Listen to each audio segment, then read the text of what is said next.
సోదరుడు గజల్కాంతంతో నేను ఏకీభవిస్తా. ఎందుకంటే ఒక రౌడీ షీటర్ ఏమనుకుంటారంటే, రౌడీ షీటర్ ప్రత్యామ్నాయంగా ప్రభుత్వాన్ని నడిపించేటువంటి రాజకీయ పార్టీలు ఒక రౌడీ షీటర్ని ఆల్టర్నేటివ్ పెట్టుకుంటారు. ఇవాళ పాలక ప్రభుత్వాలు కూడా పార్టీలు కూడా ఏం చేస్తున్నాయంటే ఒక మీడియా ఒక వైట్ కాలర్ లాగా పెట్టుకుంటున్నారు. గతంలో ముఖ్యమంత్రి కేసీఆర్ గారిని బాగా తిట్టితే వీళ్ళు సంకలు గుద్దుకొని హక్కున చేర్చుకున్నారు.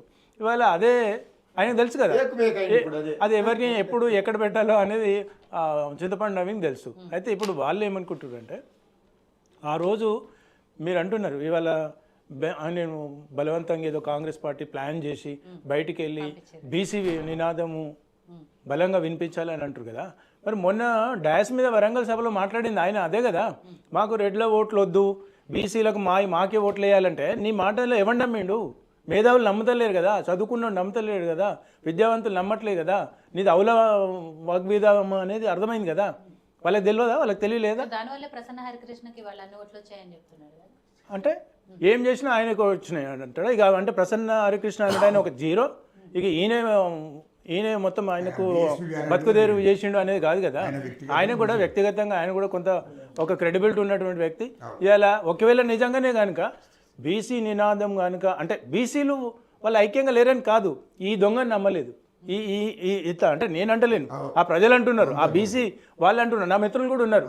అరే ఏంది భయ్, మరి ఈ మేధావులు అంతా ఉన్నారు కదా, మరి నిజంగా ఈ తీన్మార్ మల్లన్న అనేటువంటి స్లోగన్ వర్కౌట్ అవుతుంది అంటే వాడిని ఎవడు నమ్ముతాడని అంటారు నా ఫ్రెండ్స్. మీకు కావాలంటే నేను ఆడియో అంటే చెప్తున్నాను. నేను నాకు పర్సనల్గా ఏమి వ్యక్తిగతంగా కాదు, కానీ ఆయన ఏంది అంటే ఆయన గత చరిత్ర తీసుకున్నప్పుడు బీఆర్ఎస్ ఏమన్నారు, లేకపోతే బీజేపీ వాళ్ళ పోయిండు, మళ్ళా కాంగ్రెస్కి వచ్చిండు, ఇక్కడ కూడా స్టెబిలిటీ ఉండదు.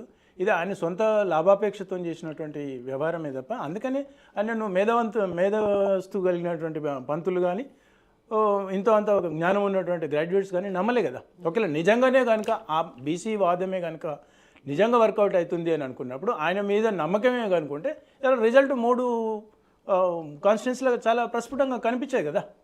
అక్కడ ఎక్కడ నీకు కనిపిస్తలేదు కదా, దరిదాపుల్లో కూడా లేరు కదా. దరిదాపుల్లో లేని దానికి ఈయన ఏదో బీసీ వాదం ఆయన బయటకు పోతే ఇక బీసీలకు ఈయనైనా అంటే మందకృష్ణ మాదిగ గారు 3 దశాబ్దాలు అంటే దళితుల్ని ఈరోజు కూడా అనదు, కానీ దళితుల్ని ఈరోజు కూడా కొంత అస్పృశ్యతను దూరం పెట్టేటువంటి వ్యక్తిని కూడా అటువంటి వాళ్లకు ఒక కాలర్ ఎగరేసుకొని లేకపోతే ఆయన హక్కుల కోసం పోరాడి ఎప్పుడు చాలా క్లారిటీగా చూడండి. అంటే మేము బీసీ వాడిని ఇంటికి పోం, మేము బీసీ వాడు మాకు పని ఇవ్వద్దు, రెడ్డి వాళ్ళు మాకు పని ఇవ్వద్దు, వైశ్యులు మాకు ఇవ్వద్దు, మన ఇంట్లో మేము పని చేయమని అనలే కదా. వాళ్ళ హక్కుల కోసం పోరాడి మందకృష్ణ గారికి చేసినటువంటి ఆయన కూడా సామాజిక పోరాటమే కదా. ఇవాళ ఆ డిఫరెన్స్ ఏముంది? మరి గతంలో ఉన్నటువంటి దళితుల యొక్క ఆత్మగౌరవం ఇవాళ వాస్తవానికి ఎవడు పోయినా కూడా వాళ్ళకు రైట్స్, కాన్స్టిట్యూషనల్ రైట్స్ అనుకోవచ్చు, లేకపోతే ఎస్సీ ఎస్టీ అట్రాసిటీ అట్లాంటి కేసెస్ కావచ్చు, లేకపోతే పరిజ్ఞానం కావచ్చు, వాళ్ళ హక్కుల కోసం పోరాడి అది క్రెడిబిలిటీ 3 దశాబ్దాలు ఒక సుదీర్ఘంగా ఉంది అంటే ఆ హక్కుల కోసం. కానీ ఆయన ఏ రోజు కూడా అనలేదు కదా. ఏ మీటింగ్లో కూడా నాకు తెలిసినంత వరకు నాకు కూడా చాలా దగ్గర సంబంధం ఉంది మందకృష్ణ గారితో. మరి విద్యార్థి దశ నుండి ఆర్ కృష్ణ వాళ్ళు అంటే బీసీల కోసం పోయి ఏ రోజు కూడా ఆయన ఏమీ అనలేదే, ఏ రోజు కూడా అట్లా అనలేదే. అంటే మరి విహెచ్ హనుమంతరావు గారు కానీ ఎప్పుడు కూడా అంటే గతంలో ఉన్నటువంటి బీసీ నాయకులు కానీ ఎస్సీ నాయకులు కానీ ఎస్టీ నాయకులు కానీ 100 మంది ఉన్నారు. మొన్నటి దానికి ఏంటి అంటే వాళ్ళని ఓవర్టేక్ చేయాలి అనేటువంటి కాన్సెప్ట్, పిల్లల్ని ఏదో కొంచెం రెచ్చగొట్టాలి అనేటువంటి ఆలోచనతో ఇక లేనిది ఒకటి. ఇప్పుడు ప్రతి ఒక్క రాజకీయ నాయకుడికి ఒక అవకాశం చూస్తారు, ఆ అవకాశాన్ని ఒక కాన్సెప్ట్ ఎన్నుకున్నాడు. కానీ ఆయన వల్ల బీసీ వాదం ముందు పోతుంది అనుకోవడం ఇలా చాలా క్లారిటీ ఉంది. ఇలా నిజంగా కూడా ఈ 3 శాసన మండలి ఎన్నికల్లో కనుక బీసీలు ఆ ప్రాతిపదికన గెలిస్తే ఆయన ముఖ్యమంత్రి అనవచ్చు, లేకపోతే అప్రిషియేట్ కూడా చేస్తాం మనం. కానీ లేదు కదా, ఆ ప్రజలు కోరుకుంటలేరు అటువంటి వాతావరణాన్ని, అటువంటి వాతావరణాన్ని కోరుకుంటలేరు కదా. అది నేను చెప్తున్నాను. అయితే సోదరుడు అన్నట్టుగా ఇప్పుడు వీళ్ళు కూడా ఏమంటారంటే కొంతవరకే చూస్తారు. ఎందుకంటే మొన్నటి వరకు ఎన్నికలు అయ్యేంత వరకు కొంత డిస్ప్యూట్ స్టార్ట్ అవుతుంది, లేకపోతే ఎలక్షన్స్ కొంత ఇన్ఫ్లుయెన్స్ అవుతాయి అనేటువంటి ఉద్దేశంలో ఉండొచ్చు. అప్పటికే వాళ్ళ పీసీసీ అంటే తెలంగాణ ఇన్ఛార్జు అప్పుడప్పుడే వస్తున్నారు, వాళ్ళ అటెన్షన్ కూడా దాని మీద ఉన్నది. అందుకోసం కూడా వాళ్ళు ప్రెస్ మీట్ పెట్టకపోవచ్చు. అంటే ఎందుకంటే వాళ్ళకు ఉన్నటువంటి పార్టీ సంస్థాగతంగా వాళ్ళు కూడా వాళ్ళని రిసీవ్ చేయాలి, ఆమెను అకామిడేట్ చేయాలి, ఆమె క్లారిటీ ఇవ్వాలి, ఆమె కొన్ని డీటెయిల్స్ అడిగి ఉంటుంది. ఎందుకంటే వాళ్ళు వచ్చేసి నెల రోజులు 6 నెలలు ఇటు ఉండడానికి రారు కదా. వాళ్ళు వచ్చినప్పుడు వాళ్ళకు ఉన్నటువంటి రెడీ ఇన్ఫర్మేషన్ డేటా ఇవ్వాలి కాబట్టి ఆ విషయంలో ఉండి ఉంటారని నాకు ఉన్నటువంటి సమాచారం.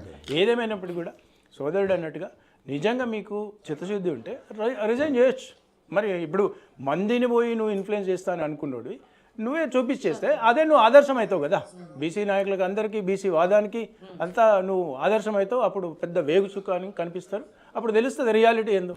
అప్పుడు ఉన్న బుగ్గకారు పోతుంది, ఉన్న గన్మెన్ బిక్తాడు, వచ్చే ₹1,00,000 ఏదో జీతం పోతుంది.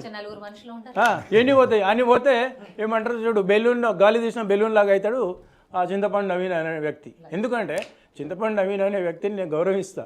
ఎందుకంటే ఆయన టీవీ కూడా మనం చూసినటువంటి వ్యక్తులమే, మనం ప్రశ్నించే తత్వాన్ని మనం ఉన్నాం. కానీ ఇప్పుడు ఆర్ కృష్ణయ్య గారు ఉన్నారు. ఆర్ కృష్ణయ్య గారు ఒక పార్టీకి అసోసియేట్ కానప్పుడు, ఆర్ కృష్ణయ్య గారి మీద ఉన్నటువంటి అభిమానం వేరు. ఎందుకంటే ఒక సెక్షన్ ఆఫ్ పీపుల్ దూరం అయిపోతారు. ఇవాళ తీన్మారు చింతపండు నవీను ఆ క్యూ న్యూస్ చూడండి, ఒకప్పుడు ఎంత వ్యూస్ ఉండేది, ఇవాళ ఎంత వ్యూస్ ఉన్నాయి. ఎందుకు అంటే నువ్వు ఒక పార్టీని టార్గెట్ చేస్తున్నావు. మొన్నటిదాకా కేసీఆర్ని తిట్టినావు, సరే అధికార పార్టీ ఉంది తిట్టినావు. ఇవాళ నువ్వు ఈ అధికార పార్టీని తిడుతున్నావు అంటే నేను తప్పుల్ని ప్రశ్నిస్తున్నా అంటున్నావు. తప్పుల్ని ప్రశ్నించేటోడు నువ్వు ఇంట్లో ఉండొద్దు, బయటికి పోవాలి. బయటికి పోయి ప్రశ్నించు, తప్ప అప్రిషియేట్ చేస్తారు. ఎందుకంటే న్యూట్రల్ ఉన్నాడు కదా, న్యూట్రల్ ఉన్నాడు కాబట్టి ఎస్ అప్రిషియేట్ చేస్తారు. ఓకే, ఆయన ఒక ఇండివిజువల్ క్యారెక్టర్. ఇప్పుడు ఇవాళ నల్గొండ ఖమ్మం పట్టభద్రుల నుండి కంటెస్ట్ చేసినటువంటి వ్యక్తి శ్రీపాల్ రెడ్డి గారు కేసీఆర్ గారిని కలుస్తారు, రేవంత్ రెడ్డి గారిని కలుస్తారు. ఎందుకంటే ఎస్ ఈజ్ ద న్యూట్రల్, ఆయన ఈ హ్యాజ్ అ రైట్. ఇప్పుడు ఎవరు కూడా నన్ను ఎందుకు కేసీఆర్ గారిని ఎందుకు కలిసినాం అనే పరిస్థితి లేదు, రేవంత్ రెడ్డి గారిని ఎందుకు కలిసినాం అనేది లేదు, రేపు కిషన్ రెడ్డి గారిని కలిసినా కూడా ఎందుకు కలిసినాం అనడానికి లేదు. ఎందుకంటే is not an associate for the party. Back end ఏదైనా ఉండొచ్చు, బట్ అంటే అటువంటి వ్యక్తిని ప్రశ్నిస్తే, అటువంటి వ్యక్తి చిత్తశుద్ధితో కనుకుంటే ప్రజలు కానీ లేకపోతే పంతులు కానీ నిరుద్యోగులు కానీ స్వాగతిస్తారు.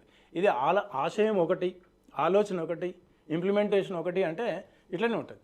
ఇది కాకపోతే ఏంటంటే ఈ చింతపండు నవీన్ అనే వ్యక్తి ఎప్పుడు చూడాల్సిన రిజల్ట్ ఆయన బీసీ వాదమనో లేకపోతే ఆయన ఏదో ఇంజెక్ట్ చేయగలుగుతాను, మేధావులు కొంతవరకు మార్పు చేయగలుగుతామని ఆలోచించింది. కానీ ఆ మేధావులు కోరుకుంటలేరు కదా ఆయన నాయకత్వాన్ని. రామరెడ్డి గారు ఫైనల్గా చెప్పండి, కుంభమేళాని ఓవైసీని వదిలేసి, సరే మీ పార్టీ గ్రాఫ్ అయితే పెరిగింది, అది అవునన్నా కాదన్నా కళ్ళ ముందు కనిపిస్తుంది కాబట్టి అది వేరే విషయం. బట్ అధికారంలోకి రావాలంటే ఈ గ్రాఫ్ సరిపోతే ఇంకా